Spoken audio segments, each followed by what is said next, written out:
বারবার কেন পাথর গুলি বন্ধ করে দেওয়া হবে? আমাদের শ্রমিকের পেটে লাথি মেরে যেভাবে ইন্ডিয়া স্বার্থ সংরক্ষণ করতে গিয়ে বিগত 25টা দিন আধিপত্য শক্তির এই তৃণমূল শুধুমাত্র ইন্ডিয়ার স্বার্থ সংরক্ষণ করতে গিয়ে এই অঞ্চলের প্রতিটি পাথর করে বন্ধ করে দিয়েছিল। পরিবেশের বাহানা দিয়ে কেন বারবার পাথর করে বন্ধ করে দেওয়া হবে? আমি অনতিবিলম্বে সকল পাথর করে তুলে দেওয়ার জন্য বর্তমান অন্তর্বর্তীকালীন সরকারের কাছে জোর দাবি জানাচ্ছে। পাশাপাশি আমাদেরকে একটু মনে রাখতে হবে, এই পাথর কড়িগুলো তুলে দেওয়ার মাধ্যমে যারা লুণ্ঠন করে পাথর, তাদেরকেও আমাদেরকে প্রতিহত করতে হবে।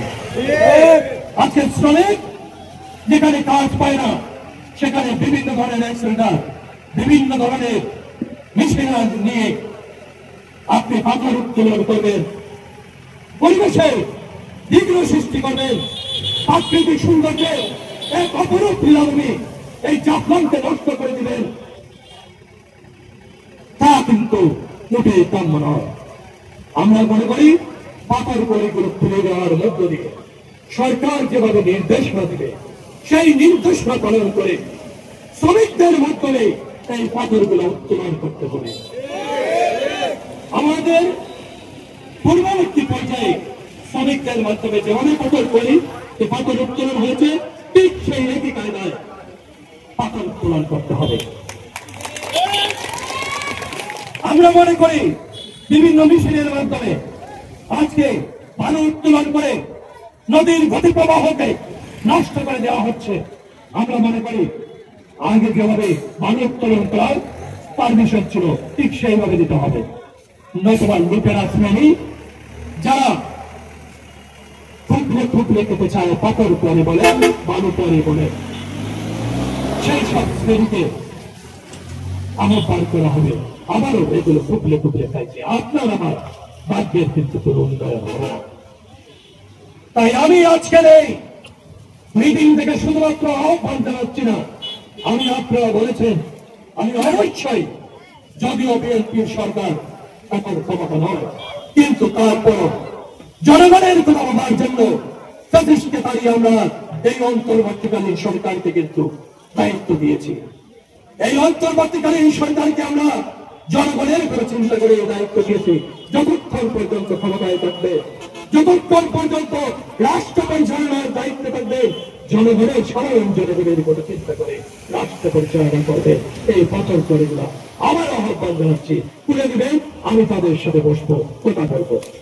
কিন্তু সরকার বিভিন্ন ভাবে আপনাদের প্রলোভন দিয়ে তাদের বিগত সময়ে যে আকাম কুকাম তারা পরিচালনা করছে, নেপথ্য থেকে আপনাদের হয়তো সামান্য কিছু আপনাদের রেখে তারা চেষ্টা করবে তাদের সেই আকাম কুকাম গুলা পরিচালনা করতে নেপথ্য থেকে। এই ব্যাপারে আপনারা সবাই একটু কান চুপ খোলা রাখবেন। ব্যবসা করতে হয়, ব্যবসার মতো ব্যবসা করবেন, অবশ্যই ব্যবসা হবে, কিন্তু ব্যবসার নামে তারা যেভাবে লুটপাট করেছে, আমি মনে করি সাধারণ জনগণ থেকে শুরু করে বাংলাদেশের দেশপ্রেমিক কোন মানুষ এইসব লুটপাটের সাথে ছড়িয়ে হতে পারে না। এবং এদেরকে আপনারা তো হলো কোনো অবস্থায় সামান্য লোভে করে কেউ আস্থারা দেবেন না। এটা আপনাদের কাছে, এখানে যারা নেতৃবৃন্দ রয়েছেন, এখানে যেসব শ্রমিক ভাইয়েরা রয়েছে, সবার কাছে আমার বিনীত অনুরোধ, সংগ্রামী শ্রমিক ভাইয়েরা এবং জেলাবাসী, আমরা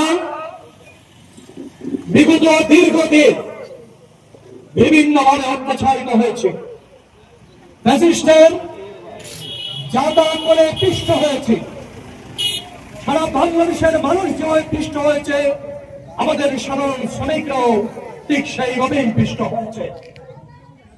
অর্থনীতি ভেঙে দেওয়া হয়েছে, সম্পূর্ণ ব্যাংকিং সেক্টরটাকে ধ্বংস করে দেওয়া হয়েছে।